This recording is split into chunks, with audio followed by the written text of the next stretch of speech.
and welcome to Something to Talk About. I'm Linda McNamee, suffering from a cold, in case you haven't figured that out. But we're going to have a wonderful conversation this evening, and my wonderful guest, whom you will meet momentarily, doesn't realize that he's going to be doing most of the talking. But as always, before I begin, I want to take care of a few administrative tasks. If you have a question for our guest, whom you will meet momentarily, you can always give us a call, 781-270-9199.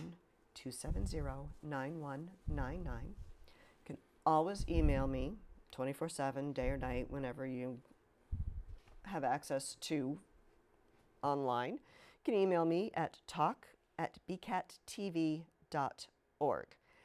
And I just realized I forgot to write down the names of all of my volunteers, so I'm going to have to be going pretty much by memory. Chris Flaherty, who is a staff member here, is always making sure that the rest of us do not burn down the studio, so thank you, Chris. We have Jolie and Stephanie and Dominic and Jake. Thank you. I remembered it in the car on the way over here, Jake, so I'm sorry. So we have our wonderful volunteers giving up their Wednesday evening to come. And as usual, I always bring them a treat. And this week we have cake because I'm unfortunately need to say farewell to my longstanding volunteer, Colleen Moore, who has decided that she needs her Wednesday evenings back after almost 7 years. So I do want to thank Colleen for her service, and hopefully she'll be popping in later on this evening. But, you know, I wanted to give her a decent send-off. And, of course, last but not least, I want to thank my husband, Paul, for Daddy Date Night. He's not staying home right now. He had to bring my daughter to dance class, and also my son by default because he couldn't stay home alone. So anyway, hope dance was fun. So now, all of my administrative stuff aside, I can introduce you to my wonderful guest, Michael Wick, who I think prefers to be called Mike. Either one is fine. Either one. Yeah, absolutely. And you are the director of the Burlington Public Library. Yeah, I feel very lucky to be the director. You must be really, really smart. Everybody I've ever known that's been at a library, like, always does really well on Jeopardy. Oh, I'd probably be the exception to that, unfortunately, unless it's topics that I'm near and dear to my heart. Okay.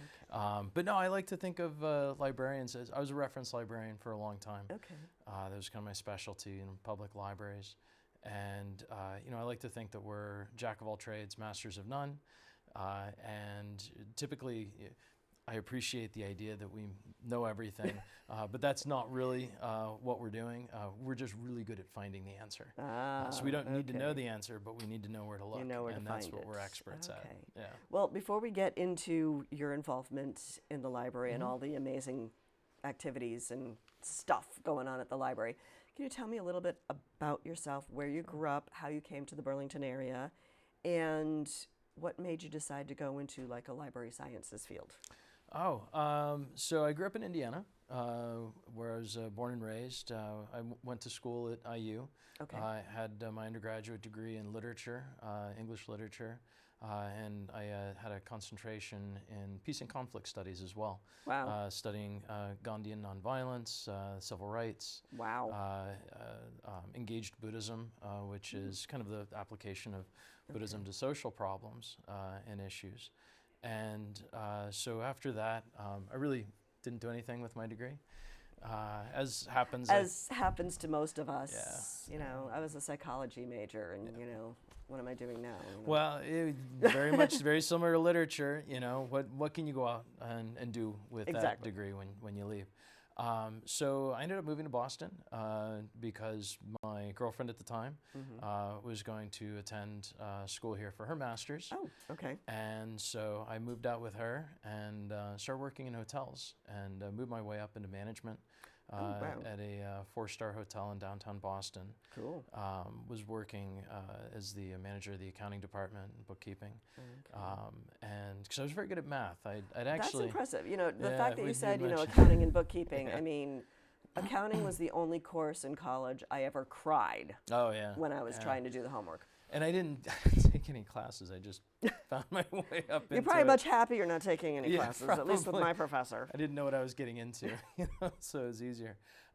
But no, I was very good at math. Actually, I was instead of going into school for literature, I was going to go into school for mathematics at University of Notre Dame with the scholarship, 4 years in the Air Force, or actually 4 years in college and then 6 years in the Air Force. Now, did you still do Air Force? Or No. was that only if you went into the mathematical Yeah, thing? only if I took the scholarship. Oh, okay. But being 18 and looking at the next 10 years of my life being dictated to me, Yeah, that not was a fun. bridge too far. And so, and I wasn't even really, when you're 18, you're not sure quite what you want. And so I wanted to explore I'm still that. trying to figure it out. It's been Yeah, a right? long time since I was 18. Well, the nice thing is we can change what we want to do, right? I mean, we're old enough, we can roll What with do you the want to be changes. if you grow up, you know? Yeah, yeah. And I think that that's something that a lot of younger people don't understand. It could be intimidating at that age to be asked what you want to do for the rest of your life. Oh, they're already asking, third graders, what do you want to do? Yeah. I try to minimize that with my son. But so anyway, long story short, moved out to the Boston area, working in hotels and accounting.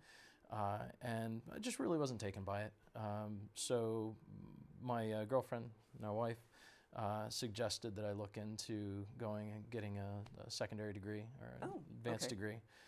So I ended up deciding on library school because I was looking at being a high school English teacher. Oh, okay. And I was a really good kid. I was a nice kid in high school, but I was still a jerk to my English teacher. And I knew that karma was gonna come back and get me somehow. Has it? Oh, well, now I wasn't an Okay. English teacher, so I dodged Yeah, that but karma bullet. has a way of working I'm things out, sure, I'm sure, keeping the yeah. universe. Yeah, balanced. Exactly. Yeah. So I went to Simmons, got my master's in library science. Okay, cool. Not necessarily a science. I don't think it's more of an art in some respects. So that's kind of launched my career. I worked in college libraries when I was at Simmons. I was working then at public libraries as well. I started my professional career in Wellesley as a reference librarian at the Wellesley Free Library, very beautiful library, and a lot of the staff there who are still there have moved on to other libraries I'm still very close with. Cool. Great network. I was that about to can say, build. networking. Yeah, and the Boston area, having a school focusing on library science, you build a really good network. So I know a lot of the directors in the area because I went to school with them, I worked with them, or just met them in my travels. And then I was working, after 3 or 4 years in Wellesley, I moved to the Peabody Institute Library in Peabody. Okay. And so there's 2 Peabody Institute libraries in the area, one in Danvers, one in Peabody. If you're What's wrong with that picture? Well, it was George Peabody who they were both the same city. It was South Danvers was Peabody. And so you could typically tell who works at what library because if they're in Danvers, they pronounce it Peabody. But if you're in Peabody, you pronounce it Peabody. Got it. And so I was head reference there for 4 years. Loved my job there. Loved the people. But I was interested in moving up into administration. And a job opportunity came available in Burlington for their assistant director. Cool. And yeah, so Suzanne Sullivan, longtime assistant director, was retiring. And so I came in in her place. And it was difficult to fill the shoes that she left, but I think Making your own mark. Yeah. And so then, unbeknownst to me, Lori Hodgson, who's a director, was intending on retiring within a year or two. Oh, okay. And so She was actually on the show too. Oh yeah, okay, great. Several years ago. Yeah. Great person. Really did a lot for the library. And so she retired, and the trustees interviewed, and I had put my name in the hat, and here I am. Yeah. Go with the known entity. Yeah. Excellent. I'm glad they did because I love it. It's a great library, beautiful library, a lot of support from the town. You guys seem to be doing a lot of stuff at the library. We try. That's how, you were talking about networks. It's like, that's how I have all of my mom friends now, is my now 10-year-old. Yeah. When she was like able to sit up when she was a baby, we went to the library story time and had a wonderful time. Yeah, you got to get out of the house, right? It's a You nice do, resource to have. and you don't want to look like you have 3 heads when you have a screaming child in front of you, and everybody there gets it. Yeah. So that was fun. So, I was looking at the library website, and it talked a lot about a strategic plan. Yeah. Can you tell me a little more about the strategic plan? How Sure. strategic is it, and how long-term is it? And So the strategic plan is required by the Mass Board of Library Commissioners. Okay. So the Massachusetts is very lucky to have a Board of Library Commissioners Okay. that sets expectations for municipalities, and they administer state aid funding to Okay. libraries throughout the Commonwealth. And there's criteria that you have to meet in order to receive state aid Okay. through this system. So a big part of that is that you have to be planning strategically what you're going to be doing. Well, you can't just do random. Well, that's life, yeah. right? I mean, there's a bit of that too. But no, so it's a 5-year plan. Okay. You can do longer plans, but they really suggest 5 years because Well, it's, now with technology changing so much, Yeah. I mean, how do you project too far out? and it's difficult. We're different than commercial enterprises. Okay.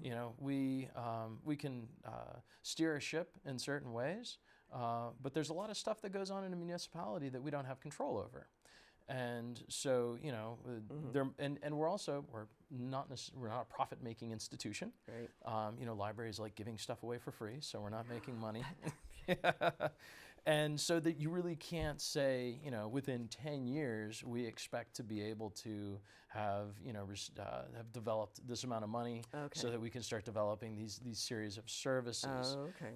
So I'd say that's a little bit of the difference why you've got a 5-year window too. Okay. And it makes you a little bit more nimble and changing. You're not spending all your time planning 10 years out and then something changes. Yeah. And you go, well, throw that out and develop another 5-year plan. So the 5-year plan we had to do pretty much right when I came in. Lucky you. Yeah. Well, it was. I really appreciate Lori providing me with that opportunity. So I wasn't working with a plan that was under someone else's development. Yeah, I hadn't thought of that. Yeah. I was just thinking, oh, hi, welcome to Burlington Public Library as director. Here you Start- go. Yeah. Oh, it was a little daunting. I'll admit. I like learning, on the job, and that certainly was a big element of it. But no, it was great because we were able to really craft this, of course, with my vision in some respects. But then again, the library isn't there for me. It's for the community. So we put the plan in the community's hands in large part. So did you have like a committee, or how did you get community input? Yeah, so we had an advisory committee. Okay. So there were individuals on it, representing Leahy, the middle schools, the friends of the library, the trustees of the library. We had local entrepreneurs on the board. And we also had Paul Sagarino, who at the time was the town accountant and is now the town administrator. And so that was really wonderful to be able to involve him as well, because he had this kind of level of understanding, a little bit more deeper understanding of what we were doing as a library in the next 5 years. And so in addition to the advisory committee, we had meetings with the advisory committee. We did staff focus groups. We did focus groups with the Friends of the Library and the trustees of the library. And then we did a survey, an online survey, that we sent out to the community. And it was actually quite overwhelming, the response. That's a good thing, though. It's isn't wonderful. Actually, so we had a consultant who helped us with this. Oh, She was absolutely wonderful, huge supporter of libraries, Barbara Leveris. And I've sung her praises to every library director who's reached out and asked for a consultant, because it's a big task to take on. Even with the survey that we did, we had over 420 responses, which is well above what you need when you're looking at statistical accuracy. And so we'd asked a lot of questions, of course, and she was able to really distill a lot of these answers. I was about to say, yeah. Oh yeah, Where do you start with something? I mean, I had other stuff to do, so I couldn't sit there. And sleeping was one of them. Eating. Yeah, exactly. And so, she really helped take that information, distill it, give it a narrative as she started teasing out information from it. And then she created all of those documents that you see on our website related to the strategic plan. And so now this is something that we're taking. Okay. And, we're in the first year of our 5-year plan. And so we're already ahead of schedule on some things. Excellent. We're on target for other things. And I think it's really helping our staff as well. Department heads are able to have clear expectations of where we're going. And Okay. a lot of the things that we intended to do, we're doing. Excellent. For example, what we heard from the community was that they wanted more of everything. And I don't blame Well, them. that narrows it down. Yeah, but they want more books, they want more programs, we want Yeah, but books you got to diverse put times. somewhere. Well, yeah, books we have to put somewhere, but that's one thing where, one of my least favorite things that I heard when I was working in a library was when someone would come up and they would say, I know you don't have this book because it just came out and it's super popular, but... And it was always that kind of low expectation of the Okay. library. I mean, I Yeah, understand. because you have all the old books, Or, like you can only buy a certain number of these books. And, as a community, we do very well. Mm-hmm. And so we should be able to meet the expectations of our residents or exceed their expectations. And so what we've done is we've taken some money from our budget and we've devoted it, a larger amount of money from our budget, devoted it to high demand titles. Oh, okay. So a lot of times when you come in, if you just across from the circulation desk, you'll see the most popular DVDs. You'll see the most popular fiction and nonfiction books, Cool. as well as an expanded collection of large print, which is a very high circulating collection in our library. Yeah, it just seems like all the books are getting smaller and smaller print. Yeah. But now I'm just thinking, my husband loves books. Mm-hmm. And yes, we have run out of space in our house for his books. Mm-hmm. So he's trying to convert a lot to ebooks. Sure. But you guys also have an extensive, do you still call it a library of ebooks? Oh yeah, absolutely. Libraries struggle with ebooks still, and it's not because we don't embrace them. We really appreciate the ease that it provides patrons to access materials whenever they want, wherever they want. We consider it our 24/7 library in a lot of ways. The problem comes with how publishers view libraries and ebooks. So recently, Macmillan, and I'm trying to remember the other publisher name. Simon Schuster or something. Or... It wasn't them, but they put a moratorium on allowing libraries to purchase more than one copy of an ebook until 90 days after publication. And it's because publishers, in some respects, see libraries as competitors. Libraries see them as partners to the publishers. We are, more than the chain bookstores. Right. We're the cheerleaders for books, right? I mean, that's just what we do. It's true. But But people don't have to purchase the books from you, so they're sales. But we're happy to purchase the books. So that's the idea, is that yes, sales are dipping for them. It's not really what's proving out though. Print sales are actually increasing. There's all these. Really? Yeah. There's recent study that says that millennials are purchasing in higher amounts Wow. print materials than any other age group. Cool. So I don't really see that as, I don't see that their revenues are decreasing as much as they may anticipate or they may think it Sometimes is. you just need the physical turning the pages Wow.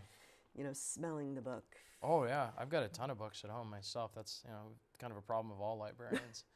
But no, so the ebooks, libraries are still kind of struggling to find a perfect solution. But we are willing to try many solutions, and I think with time, we'll see this evolving still. And as it stands right now, there's still an awful lot of use of ebooks. Even as our print collection or the usage of our print collection has declined somewhat in Burlington. Okay. Ebook collection is increasing. So it's kind of, opposite curves that they're meeting. So whatever lessening we're finding of the print collection, the ebook collection is increasing and tracking is, on par with our circulation over the years. Okay, total random question that I don't think is in my cheat sheet, so we're just going to go Oh, off the top oh of my no, head. I So can't use my I'm going to notes. surprise you. Whatever happened to the Dewey Decimal System? We still have it. Do people still use it though? Oh yeah. And I mean, the card catalogs. Oh, the card catalogs. Somebody was telling me that they Yeah. told their kid about a card catalog, and the kid's mind just exploded Well, it was with disbelief. it was an imperfect. It was the system that was right for the time. Right. So the card catalog is different than the Dewey Decimal System, though. Okay. The Dewey Decimal System is a way of arranging materials so that like goes with like. Like Right. topics going with Okay. like. If you have a book about tigers, it's not going to be next to the business section. It's going to be next to a book about another mammal, let's say. Or more tigers. Or more tigers, exactly. So the Dewey Decimal System is there's a couple classification systems. There's the Library of Congress, which is a much more robust classification system that allows for very large collections, special collections. So let's say, colleges tend to collect materials widely on a very specific topic. Okay. So if you're a business school, you're not going to have a bunch of books on social work, but you're going to have tens of thousands of books Everything on business. in existence. Okay. And so if it were to be placed in the Dewey Decimal System, there's only a certain amount of numbers that they can use, whereas the Library of Congress allows even more because it was made for the Library of Congress, which collects every book published in the U.S. Wow. So so there are some libraries. They're going to need more space. Yeah. Oh yeah. Yeah. Well, I have no idea how they're getting away with all that. But we can sometimes get books from the Library of Congress to borrow because if they're the only library in the U.S. that has it, they are the lender of last resort. Wow. And so we can So, get that. but with the Library of Congress system versus Dewey Decimal, it's a one or the other. You can't really use both at the same time. No, you can't. Because they're not really compatible. Yeah, you'd maybe have books that are supposed to be in two different places, and then you'd have like a quantum library, I guess. But yeah, so what libraries have started doing though is they use this. I'm gonna butcher it because I haven't really worked with it much. I think it's BISAC. It's a bookstore way of arranging materials. Okay. So it will, you walk into a Barnes and Noble and you don't get Dewey Decimal System, you just have an area that is like self-help and it's arranged by author. So what libraries are doing, some public libraries especially are doing, is they're creating these kind of collections. They're still using Dewey within those collections to arrange them. It's not just doing it alphabetical, although some really small libraries are doing that because they can. But I think our library pages would probably start grabbing pitchforks if I just had everything arranged by last Fahrenheit name. 451. Yeah. It wouldn't be a pretty scene. But so that's another system that libraries are using, and it's popular because it makes it a little bit more approachable to people because it's what they see when they go into a bookstore. So it's nice for them to see that in the library too. So which version does Burlington have? We use Dewey. And we don't do the BISAC or the bookstore subject. Okay. Well, And you don't really maybe need on down the Library of road. Congress yet. Oh no, we don't have that. I don't think we want that many books necessarily. No, you need a new library. Yeah, exactly. Just got one not too long ago. Yeah. Although 1996 seems like just a that couple long years ago ago. for me, but No, not necessarily anymore. not anymore. Yeah, 23 years. So yeah. Okay, thank you. Now I feel really old. I'm sorry. No, that's okay. Let's talk about some of interlibrary loan. Yeah, sure. How has that changed over the past couple of years, or is it still kind of the same? With the advent of ebooks, is it not necessary anymore? Or Well, it's interesting how it's changed in relation to ebooks. So Overdrive is one of the main systems that libraries use to deliver ebooks to their patrons. Ebooks, audiobooks, downloadable audiobooks, now magazines as well. We subscribe to through that, and the magazines are great because you can download it. You don't have to return it. You don't have to worry about anything like that. So in Massachusetts, libraries are arranged into consortias. Okay. So I think there's 7, maybe 8 different consortia in the state of Massachusetts. Okay. So Burlington is in the Merrimack Valley Library Consortia. If you're in Woburn, though, you're in the Minuteman Library Network. Oh, okay. If you are in, I'm trying to think of like Wakefield, Okay. you're in the North of Boston Library Exchange, the Noble Network. Wow. So all of these library networks subscribe to Overdrive, and it was siloed across all these library networks. Okay. So if you had a library card from the Minuteman Network, you could dip into their Overdrive collection, and if Okay. you had one here, so you could kind of look around and see who had what. Well, now what they've done is they've got a system so that you can borrow a book from any of these consortia. Oh. If you place a hold, you might be getting a book from an ebook from the Minuteman Library Okay. Network. Now, is it just electronic stuff? It's or is okay. Well, so that's for electronic stuff. Physical materials, we've had that system for a very long time. Okay. So there is a Commonwealth catalog. So that if you want a material outside of our network, and one of the, I think, 32 libraries in our network don't have it, you can reach out to all the libraries in the state, all the public libraries in the state, and some academics through the Commonwealth catalog. And I think, we were talking earlier about interests. I'm very much into music. I have some very niche interests in music. Okay. I really love New Orleans music. R&B, jazz, stuff like that. But it's not necessarily a music style that's collected widely in libraries throughout the area. So I find myself going to that Commonwealth catalog because I can see what other, out of the, I think we have like 235 libraries in the Commonwealth. Yeah, and so, you can reach out to those. And beyond that, and I've had to do this before too with some of my niche. But wait, there's more. Professor Longhair or James Booker or whatever I'm wanting to listen to at the moment.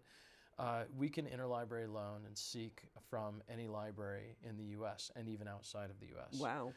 We've received books from Australia, Scotland, all over the world, and we've also lent Sounds pretty materials. complicated, though.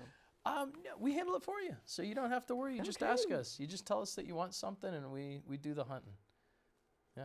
Cool. Yeah. Actually, I think you guys had to go out of network, out of the Merrimack Valley Consortium.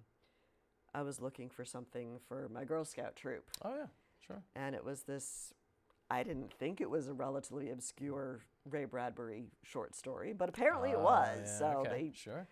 But the person up at the reference desk was very good at hunting it down for me. Yeah, that's what reference librarians are great for. She did an amazing job. It's the thrill of the hunt.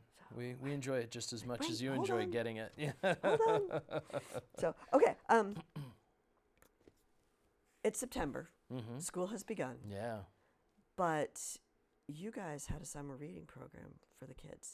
Yeah, we did. It was pretty popular again this year. It's our, it tends to be our highest programming time of the year for children. Cool. We did almost 10,000 attendees Wow. at children's library programs this last year. Okay. And that's a significant amount. We Yeah. get about 150,000 people annually visiting the library, which makes us probably the highest trafficked public building that's not a school in town. So a lot of those numbers, over 2,000 of those program attendees come from just our summer programs alone. You're only talking 8 weeks. Yeah. So our children's librarians tend to take vacations outside of the summer.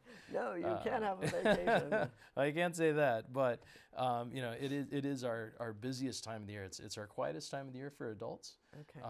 but it's our busiest time of the year for children. And so it ends up being a real wonderful program. This last year it was space themed. And so we got a new online app that people were using to track their reading. And the nice thing about it is that we also do adult summer reading programs. Oh, okay. And so the adults, when they were signing up their children, found it very easy to sign up for themselves. So we saw a huge uptick in the numbers for that as well. So we had, I think, over 675 youth services participants for summer reading.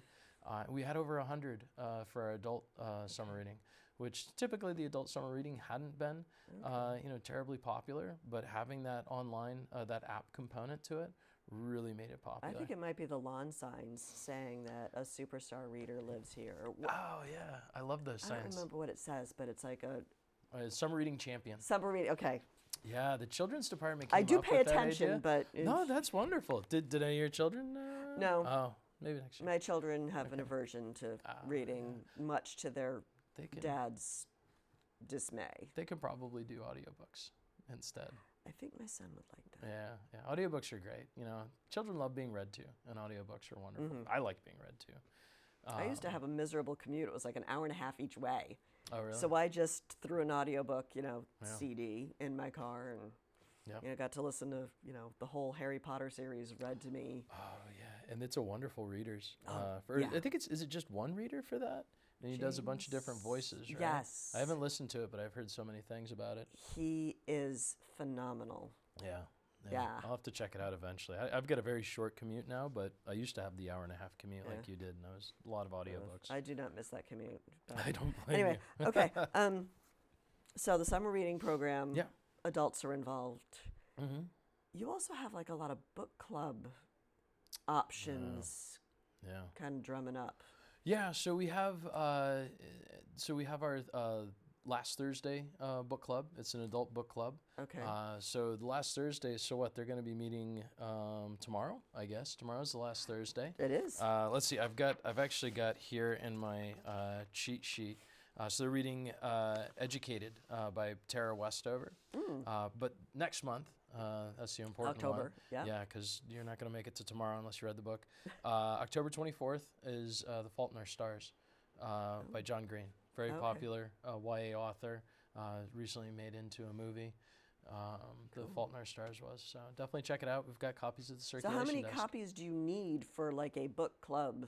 We circulate about 20 copies. It's a very well attended book club. Okay. And the people who attend we also ask them to lead the discussion. So it provides a little wrinkle for some people. Okay. Provides added incentive for others because it's interesting leading a book discussion. Librarians lead a lot of book discussions. I just led one at the high school for their summer reading. And sometimes it can feel like pulling teeth. Other times it feels like, you're having this wonderful conversation with old friends. And that's really what our last Thursday book discussion group is cool. They love, the books, or they don't love the books. Sometimes you don't like a book, it makes for better discussion. Now, if people don't like the book, do they still show up at the meeting? Typically, they more often show up when they don't like a book than when they do like a book. Yeah, a hated book is, a fun discussion, actually. Okay, I would not have expected that. Oh yeah, Can it's you fun. believe it? Yeah, you're shooting holes in the plot line, or I can't believe that they use that language, or that nobody speaks like that kind of thing, and Did you find the continuity error where the dude in 1860 was on the internet? Yeah. Oh yeah. Abraham Lincoln found something on the internet. Yeah. Yeah. His poll numbers were pretty good. Maybe I don't know. Yeah. But you also have like a mother-daughter. Is there a mother-daughter book club? There's a mother-daughter book club. We had done a mother-son book club for a while, but unfortunately that really didn't hold a lot of traction. Okay. So we are looking to do a book club, and we have done some book clubs recently. They're gender neutral. Okay. But the mother-daughter book club has been incredibly popular. And so the other book club that the Youth Services Department has done, they've done it based on a theme of books. Like we've done Geronimo Stilton. Okay. Like right now, my son loves reading those. Gotta have a Captain Underpants. We actually just finished the last book in the series, and now we're reading Dogman. I don't know if you guys have read that. Oh, yeah. We know. Yeah. We actually, the wonders of Facebook reminded me that Dave Pilkey, who's the author, a year ago, like right around this time, was at the Eric Carle Museum out in Western Mass. Oh, that's a great museum. So my son, when he was, so he's 8 now, like a couple years ago, dressed up as Captain Underpants. Did he really? So he went to the museum and met Dave Pilkey that's dressed as Captain Underpants. That's a pretty easy outfit to pull off, I bet. Well, I got a cape him, and underwear. well, I got him like a tan unitard Oh, because that's I'm good. like, if Yeah. he's going trick or treating, you know, You can't just- Massachusetts, it could be 20 degrees, it could be 80 degrees, you know. So, Yeah, but it was that's actually funny. pretty realistic looking, you know, because from a bet. distance you couldn't tell that he had, Did he you know, say- he was fully clothed. Was he saying tra-la-la? Trololo, yeah. Tra-la-la. Oh, yeah. And he had the pose down Oh, that's perfect. cute. And Oh, that's so cute. so yes, we are now reading Dogman. We read Ook and Gluck. Oh yeah, Super So- Diaper Baby. Haven't read that one yet. Oh, okay, that's a good. He's got another series, Ricky Ricotta, that you might check out. It's Oh, about okay. a mouse who. Well, ricotta, I finds a figured had ro- something to do with cheese. Exactly, a mouse who finds a robot, and it's his best friend and protector. So definitely check that out. That's the new series we just. And it's the same author, Dave Okay. Pilkey. Yeah. Dave is fun. Yeah. Wow. And when my son was even younger, we loved Mo Willems. Oh yeah, the Elephant and Piggy books are Elephant a huge Piggy. hit. Oh, yeah. I'm trying to think of what series. Pigeon. The Lonely Robot. My son's just started reading that. I'm trying to remember the name of the author. My wife has been reading. I don't know if you guys kind of shared off on books, or if you had a series that you'd read and your husband would have a series that He's he'd read. reading to him now because he's trying to get them into more involved plot lines than the Piggy and Gerald books. Yeah. You know, but Although those plot lines can be pretty. I don't know, at 9 o'clock at night, 8 o'clock at night, that's about all I can handle. Yeah, the book where he was Yeah. trying to get the elephant to try his slop was pretty thrilling. So, but actually, yeah, my husband is also a writer. Oh, cool. So he's been writing a lot of stuff, and he's involved in workshops, and he goes to conferences and meets other writers. Oh, And that's awesome. he actually got my son hooked on another series, and my son liked it so much he went to a school librarian or what is it called? I forget what her title is. She's not a Yeah. librarian. She's like a teacher. Oh, like a who- school media specialist? Yeah, or something like that. Uh-huh. She'd hate me because she was on the show too, but he Atomic Frenchie, I think it is. Oh, I've heard of that. I And haven't read it yet. He yeah. convinced the librarian to purchase the book for the school library. Oh, wonderful. Because he loved it. And it's Yeah. like part prose, part comic book, and it switches in there you between. go. And my husband reads it with, you know, there's like a box turtle that Oh. is like neurotic or something, and he reads it with this funny neurotic voice. And Yeah, of course. Yeah. it is very Well, entertaining. see, if you've got a patron who wants to read a book, you know, and they want you to buy this book, you should buy it because you've already got a cheerleader to go around and tell everybody else to read that book. Exactly. Hey, instant circulation. There you go. Good use of money. Okay. So, okay, we digress. We're talking about book clubs. There's also something Yeah. called a book club kit. Yeah, so we have book club kits because there's outside groups who do book clubs, you know, in people's Okay. homes, and you know, it's maybe more appealing for some people because you can have wine or whatever as yeah. opposed to in the library. But so those are, you know, we have 12 books in the kit. Okay, but you determine like the topic or the book. Yeah, you know, sometimes we've pulled books from like Burlington Reads. Okay. You know, we've because we buy a lot of copies of that. So later on, we'll turn it into a book kit, Oh, cool. book club kit, and you know, you'll have questions to kind of generate topic or generate discussion during the book Okay. talk or the book group. But we've also started doing something called book bundles. Yeah, I want to know And- more about that. Yeah, that was a really cool idea that our young adult librarian Nicole Monk brought to us. Okay. And so it's basically like a curated reading list. And so you can Okay. tell a librarian, you can sign up for it, and you say, well, I like reading, you know, these authors, or I like reading in these genres. Okay. And with that information, we'll start, you know, giving you X amount of books, you know, per month. Kind of like Netflix.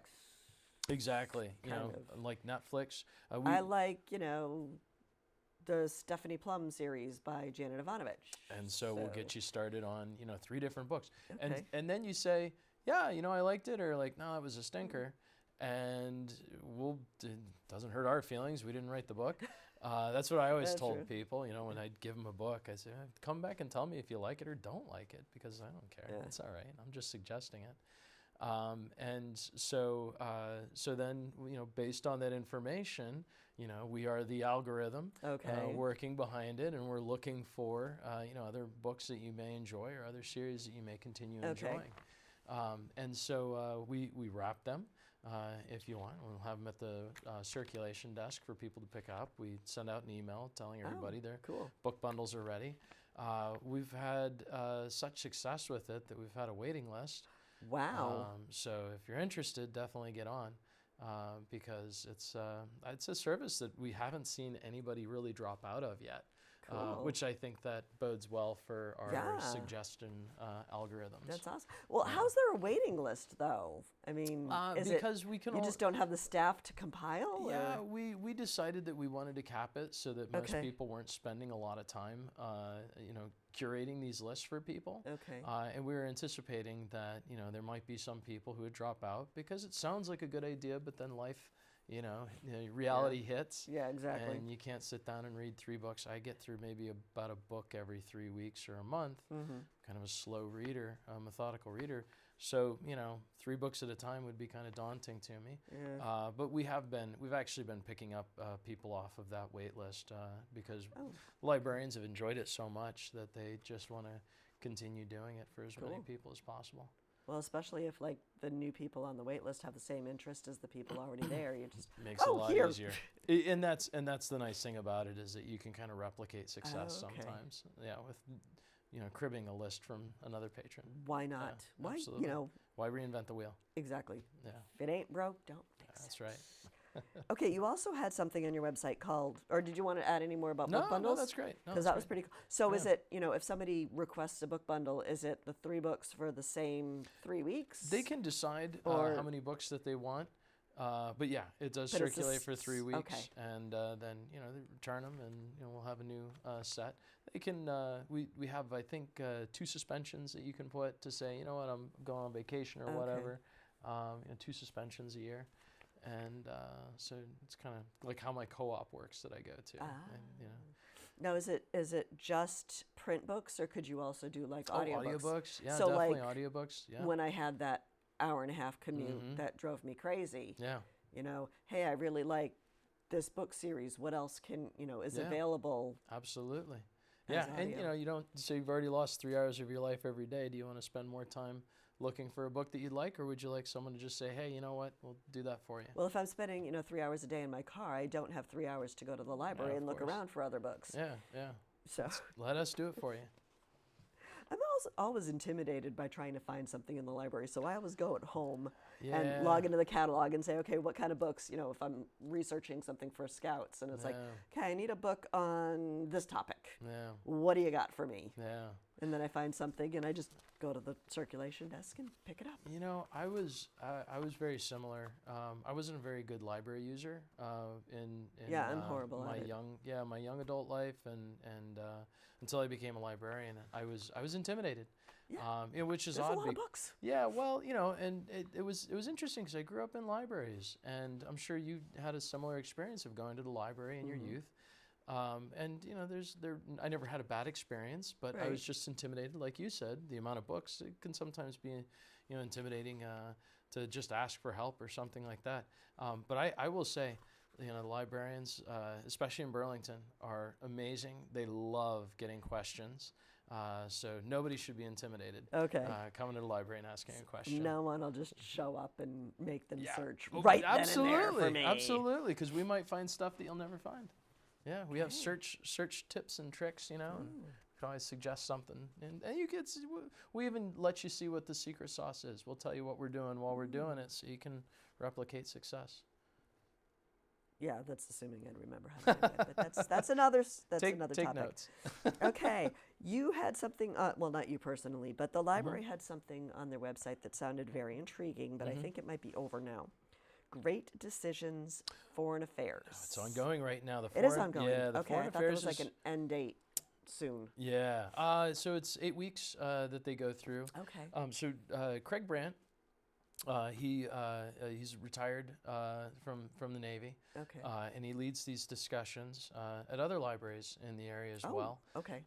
So the Great Decisions is done by the Foreign Policy Association. So there's an actual book Okay. that's published that we facilitate the purchase of for the individuals participating. Okay. We'll have a copy at the circulation desk if people don't want to buy it but still want to participate. Okay. And it's 2 hours of very lively discussion about the topic of the week. And so for Great Decisions, Yeah. it focuses on policy, world policy through the lens of the United States. Oh, For okay. foreign affairs, which is what's going on right now, Okay. they're just talking about topics in the world of politics. Okay.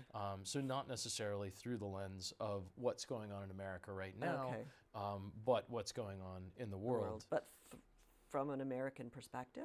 Not really. I mean, Okay. of course, there's going to be that perspective since Okay. it's Americans Well, typically speaking. yeah. But really, what it is they're trying to tease out a lot of different perspectives and why Okay. these things may be happening in other countries, and it could be something that America isn't involved in at all, but it's something that is a very large topic, Cool. in world politics. Kind of reminds me of a history course I took at college. It's incredibly popular. We've been doing this for, I don't even know how long. It started before I came in to the library. And Craig's wonderful. He's just got a depth of knowledge that, without him, we'd have a very difficult time putting it together, because he actually, for foreign affairs, he does all of the construction of the topics. Oh, wow. He polls people who are participating, Oh, asks them what they want to talk about, what they have for ideas, and then he'll go out and get the readings. He'll okay. compile a series of readings for each week and email them to Cool. participants. So yeah, it's really worthwhile. Wow. Yeah, that sounds pretty intense. So, what are some of the other? I'm just looking at my Yeah, notes some of the and other stuff questions, because we yeah. only have like 10 minutes left. I by know. the way. I'm sorry. I talk a lot. No. There's always a sequel. Well, can I talk about a couple of things? Sure, Okay, absolutely. because I really did want to promote some of the things that we've been doing, and Yeah. it ties into our strategic plan too. One of the other things that we heard was programming. We wanted more programming. Okay. And so, we've been expanding adult programming. Marnie Smith, our assistant director who does the adult programming, Okay. was doing Science Sundays series. Ooh, okay. Before summer this year, she had done a series of programs about science. She had author series prior to that.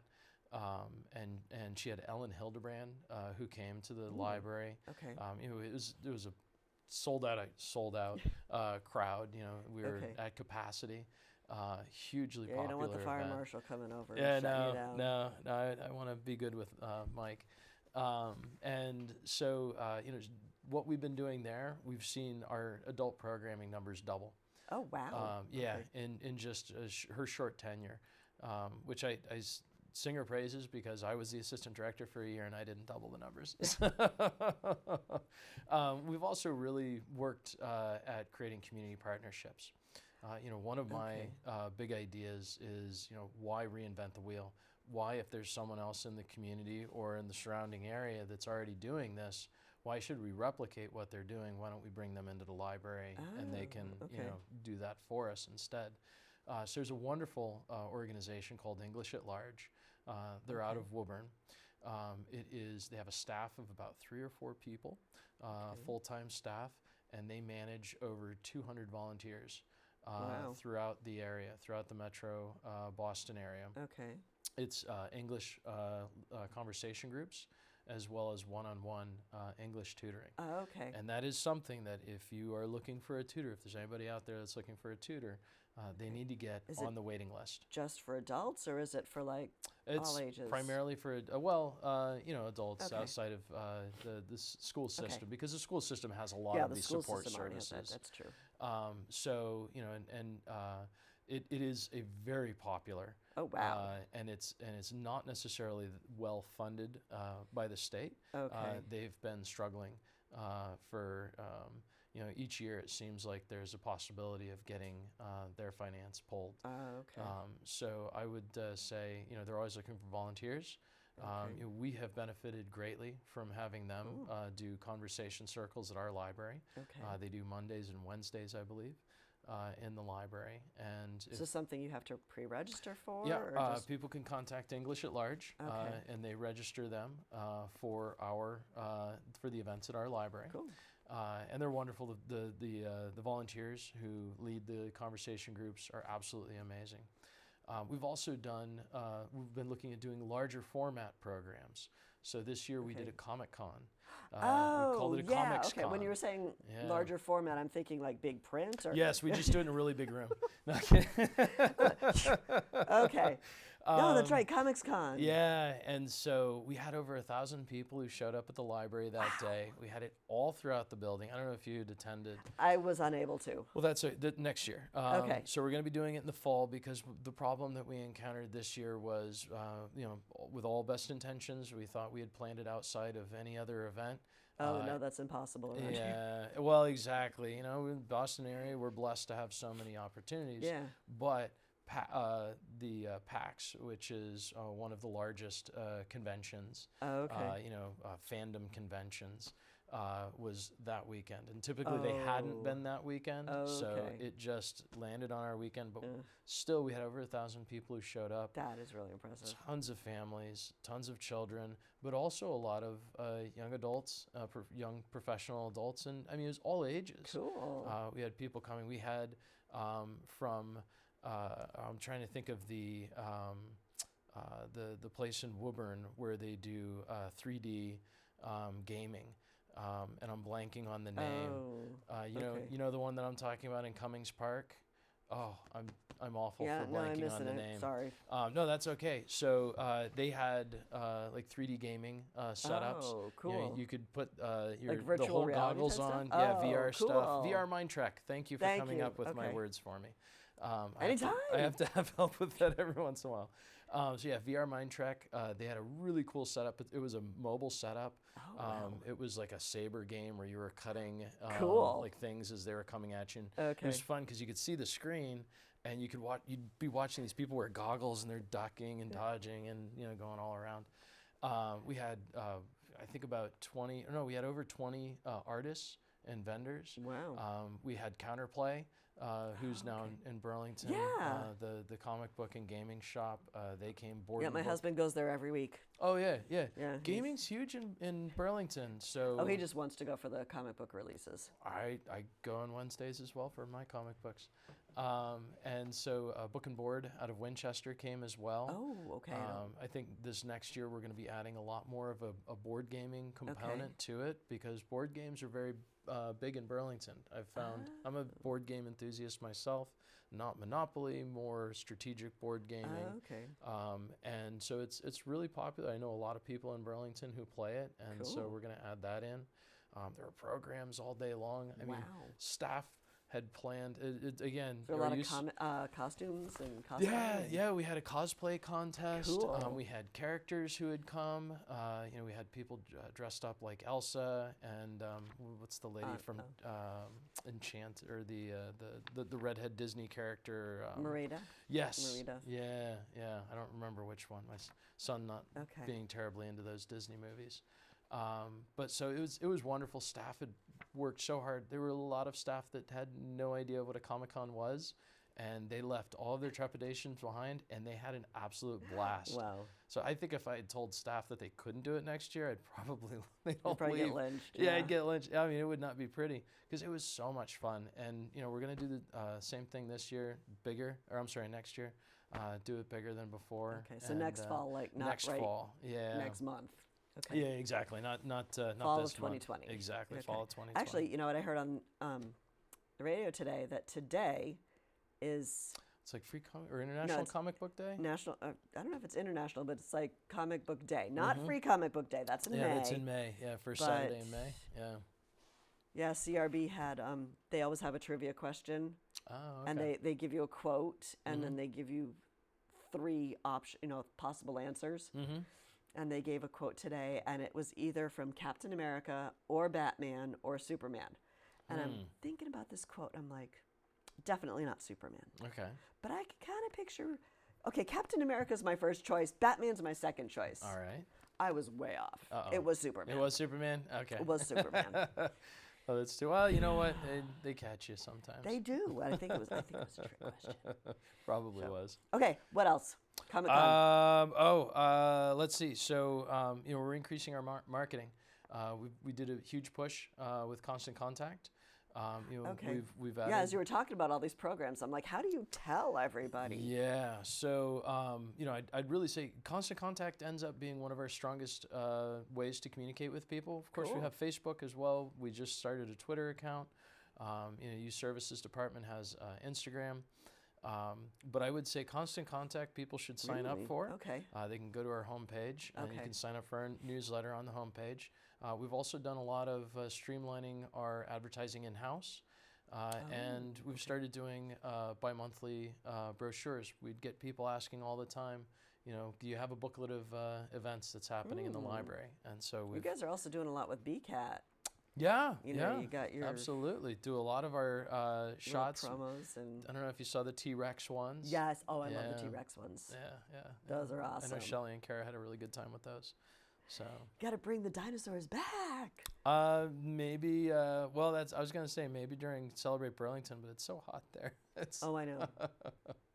it's difficult to do that. But yeah, we'll bring them back. Okay. I'm sure we'll bring them back. Because they're always fun to see. Yeah, absolutely. So, okay, one more Mm-hmm. question. What's Book a Librarian? Oh, so really, it's our one-on-one. If you have a question, it's going to Okay. take a while. If you wanted to know, the basics of researching genealogy, or you wanted to know more about the history of Burlington, or you're working on a project and you're not sure, what resources we have that can help you with that in school, or a lot of times we're getting people who want to learn how to download ebooks. They may get a new e-reader How do or I something work like my that. smartphone? My smartphone's smarter than I am. Exactly, and we're able to help with that, and so that's the Book a Librarian service, and it's been wonderful. We get several appointments each week. People come in and they're getting that Excellent. one-on-one help. So. Okay. I lied. I do have one One more? question. That's okay. Earlier, Absolutely. really early in our discussion, you were talking about Friends of the Library and Oh the trustees. yeah, I want to talk about the Friends. Yeah, please. Tell me quickly about Friends. There. Or take your time. Yeah, no, definitely. I want to put in a big plug. Thanking the Friends, of course. Okay. We've got the book sale that's coming up. The Friends Fall Book Sale. They do Okay. one in the spring. They do one in the fall, November 1st through the 3rd. It's their biggest fundraisers are the book sales. Okay. We've also got book collection days. So for people who have a lot of books that they want to donate to the library, we usually do. We have an ongoing book collection or book drop-off. We ask for about a bag at a time, and we've got a cart that people can put them on. But for people who've been holding on to large collections that they want to get rid of, they're doing spring cleaning, and now it's fall, and they want to get rid of them. So we've got these 2 dates. I think it's, let me look at my cheat sheet here quick. I think October 20th, which is a Saturday, a Sunday from 1:15 to 4:30. Okay. Drive around Pull the around back of the building. Yeah. Okay. Friends are there with the door open. And then Tuesday, October 22nd, from 1:30 to 4:30 are the book collection days. And they've been getting, we've only been doing this, I think, 3 or 4 times. And this last time, they were getting a ton of donations. I think it's really taken. People are starting to understand that, if they do have these larger collections, they can get rid of them those days. And the Friends are happy to take them because they turn it into money that supports our programming in the library. So more of the best-selling books that just came out. Absolutely. More of our programming, more of our Comic-Con, stuff like that. And so, it's a wonderful resource. The Friends are amazing to have. If anybody's interested in volunteering, they are looking for volunteers for the book sale. Okay. So you can contact the library and we can give you more information. Or if you want to help out the Friends, I know that they're always happy to receive some help. And, BCAT, reliance on volunteers, it means a lot to have people who are willing to give up their time. All right. But you know what? Well, Hate to interrupt you, but it's we time to give up. are out of time. All right. So thank you, Mike, so much. Thank you, It Linda. was a pleasure talking to you, and it's very exciting finding out, that one little building in the center of town is doing so much. Yeah, well, thank you very much. I So appreciate the kind that words. was really cool. Yeah, thanks for having me And on. I want to thank everyone at home for tuning in this evening. Hope you spend your next afternoon at our wonderful library checking out everything that's going on. And I hope you have a wonderful week. See you around town. Good night.